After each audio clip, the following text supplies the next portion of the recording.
Hi greedy 3Ders. One of my favourite genres is Starship Troopers, and if you scour the internet like I've done, there's not a huge amount of STL files for that film. Well, Corvinus Creations have very kindly asked me to paint one of their models for them, and it just so happens to be from Starship Troopers. Today we're going to be making this. This is the Rico bust from Corvinus Creations, as you can see, with his helmet on and some alien goo, and I've also done the additional head here with him just as old Johnny Rico without all the gunk on him. If you want to see how I made this, make sure you stay tuned.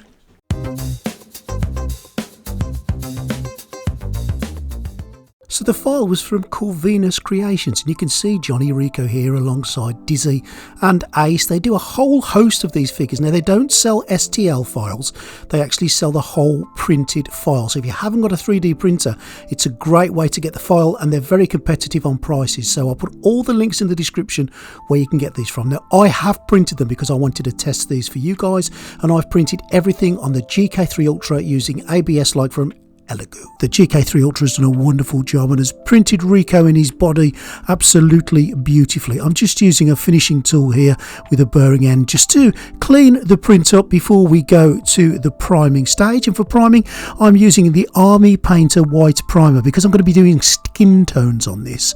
I'm going to be giving it a white coat over, and that's what I've given it. I'm not going to show the whole process. I'm also going to be painting up Rico in his helmet, and I'll do something a little bit special with that. There's the body. That's been painted black because he is quite the armour is a very dark colour, so there was no point in painting that white, but the rest of it obviously is white. And here he is all ready for the skin tones. Now, I've done a whole video on skin tones, and I'm going to be just touching some of the elements of that here, but if you want to know how I've done the skin tones in complete detail, I'll put a link to the description. And I'm going to be using these little makeup brushes to do a lot of the dabbing off, and these things are great. They're sponges, but the good thing about these is when you rip them in half, you can see that they've got like a really rough edge, and it's that rough edge that adds character to the model and will add character to the skin tones, and that's what we want. We're starting off with Vallejo Model Air, and we're starting off with a yellow colour. Now, I use this because it's quite watered down anyway, but I'm going to just water it down a little bit more because what I'm after is a wash. I'm going to show you the process, but I will cut out some of the process and I will just discuss it as we go through. So first thing I'm going to do is get some of this yellow and paint it right across Rico. We're going to be doing a series of washes.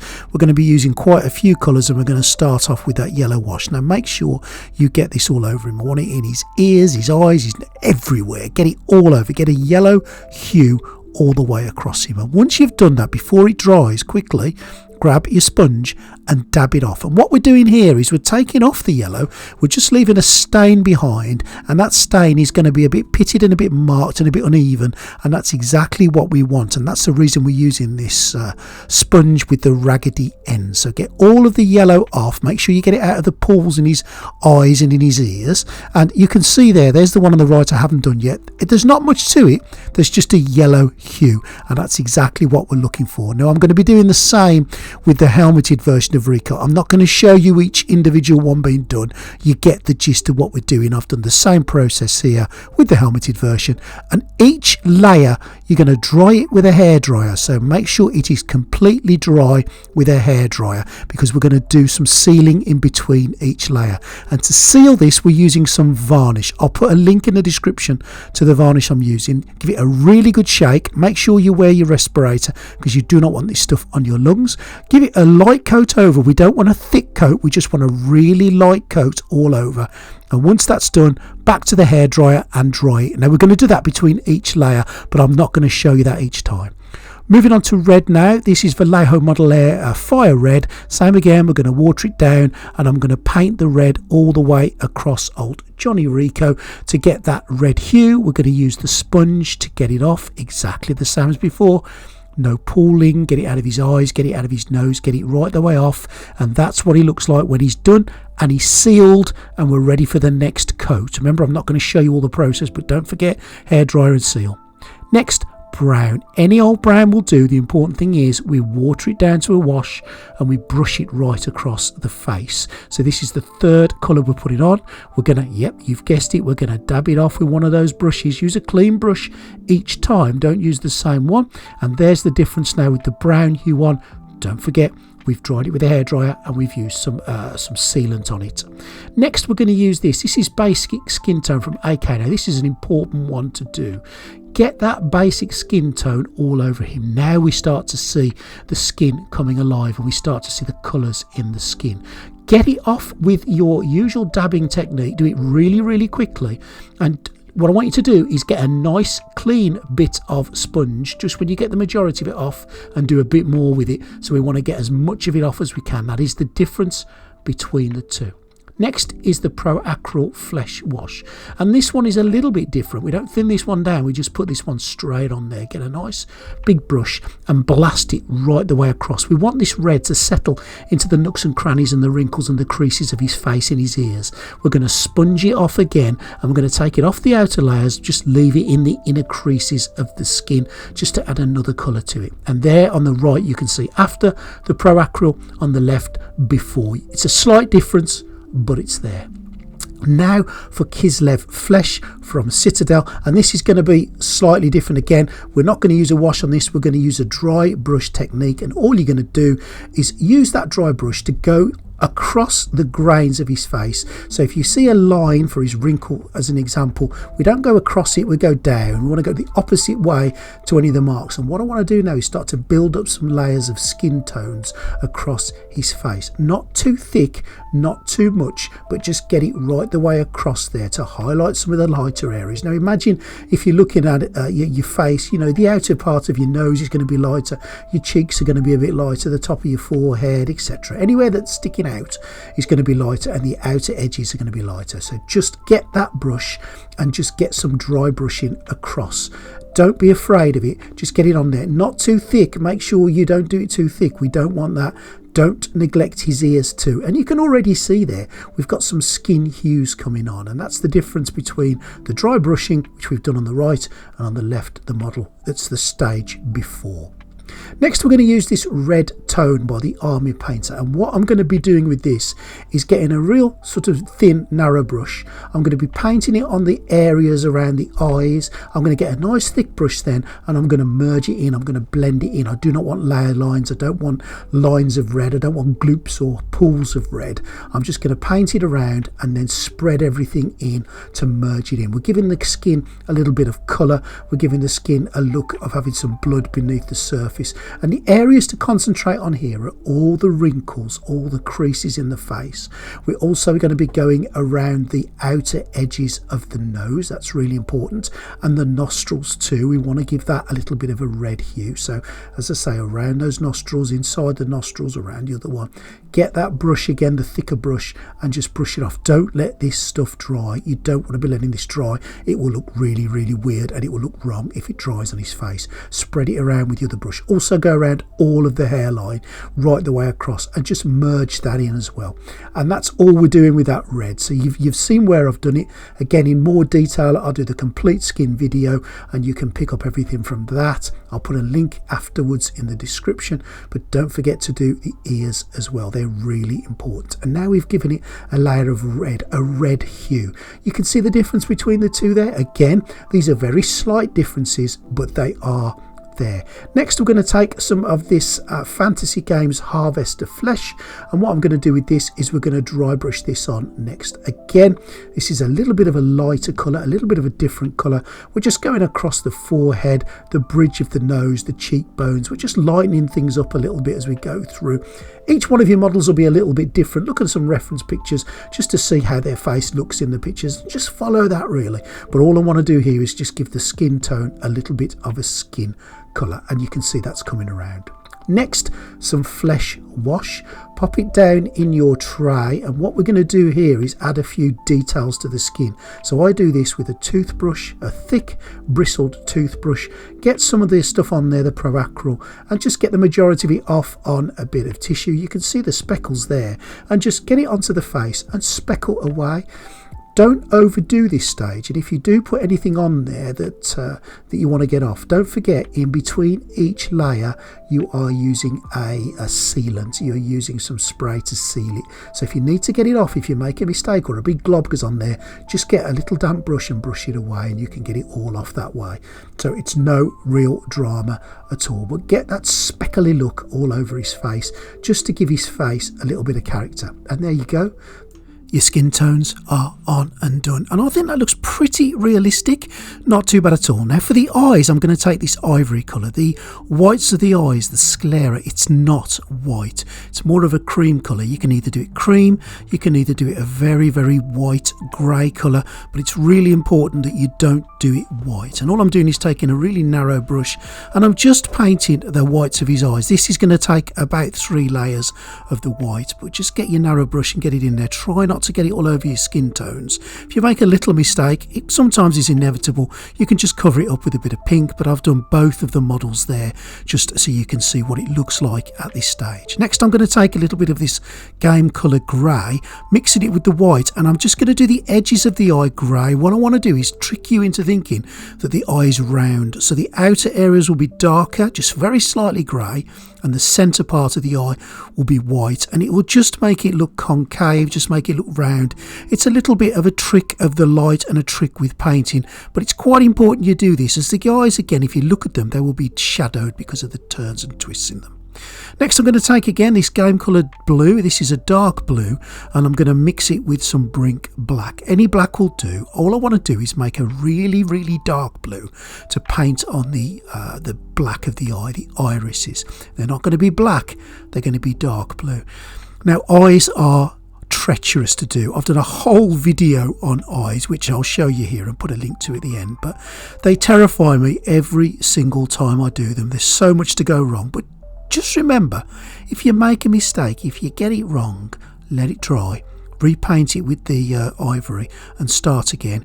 Practice makes perfect with this. They are very difficult to do. I still don't feel confident in doing eyes years and years later of doing them, but do your best. Just make that semicircle in each eye and paint it in. Try not to make him look googly eyed. Try to make sure that they're going in the same direction and each one is pretty much the same, because if they're different it will stick out like a sore thumb.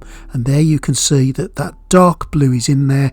And what I'm going to do next, I'm going to take that colour, that blue, and I'm just going to mix it up to give me a much lighter blue, because if you look again at the eye, the structure of it, the anatomy of it, it's not one colour blue all over. The bottom part will be a lighter colour than the top part. That's just because the top of your brow above the eye will sort of give it a little bit of shadowing. So the bottom part of the eye is going to be a lighter blue. And I'm also taking a different colour blue here. This is Void Shield blue, but any light bright blue will do. A really, really fine brush, and from the centre of the eye outwards, I'm just going to paint really thin lines of that different colour blue. Again, the iris of the eye is made up of lots and lots of little lines if you look at it closely. And the best you're going to do here is get the finest brush you've got and just put those little lines moving across from the outside. Don't do it from the outside in, do it from the inside out. Do it from where the pupil will be, going along and down. Then take a white, and I'm going to do exactly the same again. I'm just going to build little layers here of a light blue, a white, the different colour darker blue. I'm just going to lay them all in, and I'm either going to take a little bit of yellow. Believe it or not, if you look at blue eyes, you can see just a hint of yellow. So I'm going to add that in as well. Not too much of yellow, just a tiny, tiny bit. And you can already see those eyes are starting to come to life. They're starting to look really like eyes, and that's the next stage done. This is a difficult thing to do again, but at this kind of scale you can get away with it. And there's Rico without his helmet on. You can see what I've done there with the eyes. I'm happy how they're coming along, but now is the real nervous part. These are the pupils. If you get these wrong, then all that work you've done beforehand is a waste of time. You need to start again. So just drop them in the centre of the eyes and It might not be round at first, don't panic. Just take that brush with a little bit on and gently make them round. You can make them a little bit bigger if you need to, but keep them in the centre of the eye. Don't let them overlap anywhere. Keep plying away at them. Keep adding little bits until they're even and they're round. And once you've done that, that's the pupils done. You can take a deep breath and have a coffee. Next, we're going to need a pink colour. And I haven't got pink, so I'm going to mix the red and the white. And all I'm going to do with that is water it down a little bit. And I'm going to drop this pink into the inner part of his eye, right into the inner bit, into the outer bit. And then with a real steady hand, I'm going to paint this pink in one stroke, if I can do it, right across the top of the bottom lid. Right across. Try not to get it on the white. Keep it where it should be. This is really hard. That's not me shaking, by the way, that's the camera. This is really hard to do, but do your very, very best to get that in there. This makes such a difference to the eye. So that's the outer part of the eye, and then of course dragging it across the bottom, and you can see the difference that just putting that pink line has made to the eye. And again, if you look really, really close on these, they're not going to look fantastic, but when you're looking at them from a foot away, which is what we're going to be doing, they're going to look fine. Next, take that red wash, drop it into the middle of that eye, drop it into that bit there. We don't want it to be too pulled, so grab a little bit of it and drag it across where you've just painted the pink, and we want it to just sit above the line of pink, in between that layer of pink and the whites of his eyes. Now, because this is a wash, this should just stay in the little line there, in the little ridge there. So pull it across on your brush, and again, look at the difference that's made to the eye. Whew, I'm so glad that's over, and I haven't really cocked anything up, and everything's where it should be, and we can breathe. Now, like I say, practice makes perfect with eyes, and I'm still not perfect with them, but I think I get away with it. The last step on the eyes, when everything is dry, is you need them to be shiny and glossy. So get this gloss varnish in. We're going to just dab it in the eyes, get it right in there. Now for the lips, all I've done with the lips, believe it or not, is that red wash that I used to put on the bottom of the eye, the wash that I used to do the colour of his face. I've just painted that red wash from Army Painter across his lips, and they are done. That is it, no more. You've also noticed that I've painted his hair. That's been done with a leather brown colour from Army Painter. That's just had a layer of leather brown, but what I will also be doing to the hair, I haven't done it yet, is dry brushing it with just a lighter brown. So that's the hair done. The eyebrows have had a brown, and all I've done also with the eyebrows is dry brushed a skin colour on top of that brown to break the brown up so it doesn't look like there's two huge caterpillars walking across his eyes. I'm obviously going to give his lips now a gloss of that Vallejo gloss, and again with this model, just the red wash and the lips are done. That red wash is such a fantastic versatile colour, and there we go. Now for his armour, it's like a bluey silvery dark colour, so I've mixed those two colours, and I'm just going to paint that on his helmet. Now, so I've seen some people do this reference online, and it looks like it's an olive drab colour, but when I've watched the movie, and I did watch a few stills, it looks dark grey to me, so that's the colour I'm going for. Mixing those two colours to just put a hint of kind of blue in there, and I've painted it all over. It's going to need a couple of layers of this. One layer just will not cut it, and I'm going to do exactly the same with the armour. Just get it right the way across. Look at some reference pictures, see where you've got to paint and how much you've got to do, and get it on there. And that's pretty much what he looks like, with a couple of layers of the grey on, and a mix with that. You can just see that hint of blue. It's oh so fine, but it's in there, and he's looking really, really nice. Rico is on the way. Next, we're going to tatty up that arm a little bit. Take a dark tone, get it on a nice thick brush, get it all across the armour. Take one of those wonderful pads that you saw me using earlier with the skin, and dab it off. And it's as simple as that. All we want to do is make this armour look aged, tired, older, creased, a little bit wrinkled. We want to make it look like he's been on Clendathu and he's fought a couple of big arachnids.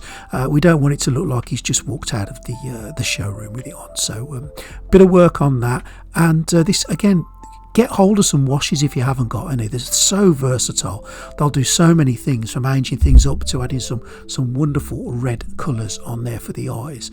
Once that's done, dab it on. Get some of your black, get some of your wash directly onto your sponge if you want, and dab it on. The aim here isn't to be uniform.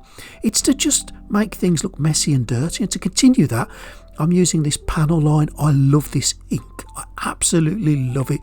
Get hold of this. I pretty much use this on every model I do. I just love the way this stuff pulls into the depths, into the recesses, and darkens up everything. And if you put a bit too much on, guess what? Yep, there's your sponge. Use it, make it look aged, make it look old, dab it around, put it on all the indents and all the places where there's nooks and crannies on the helmet, get it right the way on there. And if you put too much on, dab it off. You really can't go wrong with this stuff. It's fantastic, and it's amazing stuff. It's probably my favourite part of making a model, and if I'm going on about it, I'm sorry. I just absolutely love this stuff. It's just brilliant. Get it on in all the areas around there. Don't be shy with this. You really can't overdo it. Get it on all of the curves and the nooks and the crannies, and just look at it. It's hypnotic the way that it follows all the indentations and pulls, and blimey, I'm gushing a little bit about this stuff, aren't I? Don't forget as well, you're going to be putting it on his armour, not just on his helmet. We want the two to look absolutely uniform, so do that work on there. We've hit quite a few layers on the armour. We've given it the silver colour, we've darkened it up. Now we're highlighting a couple of the edges using the ink, and that's what it will do as well. It will just show a little bit more definition in the edges of what we need, and that is it. That's pretty much the armour done to a point. There's a little bit more work we're going to do to it, but as you can see, that armour is looking really, really nice, and I'm chuffed again how the armour's coming along. If you're wondering what this ink looks like on a PLA print, it does something completely different. It doesn't sit on the edges, it just gets absorbed into the layer lines. And the reason I'm doing it on this model here is I'm not going to do anything else with this. This was printed on my K1 from Creality in one grey go, one layer of grey, one print of grey PLA, and all I wanted to do is make this emblem stick out because I'm not doing anything else to it. That's all it's going to be. Next, I'm going to take some lead belcher grey. Any metallic colour will do, and all I'm going to do is put it on a toothpick, and I'm going to drag it across the edge of the armour just to add a little bit of scuffing to the armour, just to add a little bit of more interest into the detail, to make it look like the armour's being a bit hit in places. And of course you can imagine that the points would take a little bit of that buff. They would be silver. We don't want to overdo it, so just get it on the edge of your brush and dab it on there. If you put too much on, which I probably did there, just use the point of the toothpick and pull it down to make it look scratched. Look at that. The armour's had another coat. Skeleton bone next on a kind of dry brush technique, and I'm going to do the black here. I'm going to be a bit careful here because if I just put skeleton bone straight on there and did nothing else, it wouldn't look right. So I'm going to put skeleton bone on there. I'm going to give it a good old coat all the way across, and across all the straps as well, and right the way through, so everything gets a little layer of that skeleton bone. And once that skeleton bone's on there, I'm going to take that dark wash again, and I'm going to filthy it up, I'm going to dirty it up, I'm going to just merge it all in to give it the look that it's got, before taking a bit more of this lead belcher silver and just doing all the finer points, the final details if you like, on the armour. There's some rivets that need to be done. I'm just going to give them a dot all the way across, and that is pretty much the armour done. It wasn't. In Starship Troopers, where he attacks the great big bug that shoots fire, he's covered in orange goo, and that's what I'm going to do. So I'm going to take some gay colour orange, I'm going to take some UV resin and a UV light. I'm going to mix that orange. Now this game colour orange is beautiful for this. Mix it with some of that UV resin, some clear resin. This stuff's great as well. Get hold of some of this. You can use this for alien slime, you can use this for slime in general. I'm going to mix the orange with the UV because I want it to look wet, I want it to look slimy, and I'm just going to dollop it, I can't think of a better word, across his helmet in big lumps. I'm going to take big thick gloops of this and I'm going to put it on his helmet, and then I'm going to take my UV light. Don't forget, because there's UV in there, there's UV resin, it's going to dry really quickly and it's going to harden up, and we're going to use that as well to our advantage. So not only have we got like a shiny few dots and speckles on him, I'm also going to get some quite big pieces of gloop and I'm going to solidify them, and I'm also going to get some and hang them off his helmet so they start to drip down, and as they're dripping I'm going to hit them with the UV light to freeze them in place mid drip. and that makes it look like he's just literally been glooped by this alien monster. Get it all over him, on his face, on his helmet. Get it on there. I'm going to do his armour as well. I didn't catch myself doing his armour. Initially I wasn't going to do the armour, but I decided in the end I was going to. And then I'm using that toothbrush technique to speckle and splat a load more of that orange all over him, and Rico is done.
Well, I'm really glad that Corvinus Creations asked me to do a character from Starship Troopers. As I said at the start, it really is one of my favourite characters and one of my favourite movies. I think Casper Van Dien played a brilliant part, and I really enjoyed painting this up today. If you've enjoyed this today and if you picked any tips up or hints from it, then let me know in the comments. It'd be really interesting to hear what you think. If you would have done anything different, let me know. Would you have painted the orange gunk on it, or would you have just left him like he's come out of the training facility before he got gunked by an alien bug? Be really interested to hear what you think. If you like what you see today, please subscribe to the channel. Think about joining the Greedy 3D Patreon. Now, Corvinus Creations have very kindly told me that in the very, very near future, I'm going to be getting their next file free to give to my Patreons, and that's only to my Patreon. So if you're thinking about joining the Patreon, I can get you a free file. I'm not going to tell you what it is yet. It'll be a bit of a surprise, but it's Corvinus Creations' next model. So make sure you stay tuned. Hope you've enjoyed that. Like, subscribe, join the Patreon if you want to, and I'll see you next time on Greedy 3D.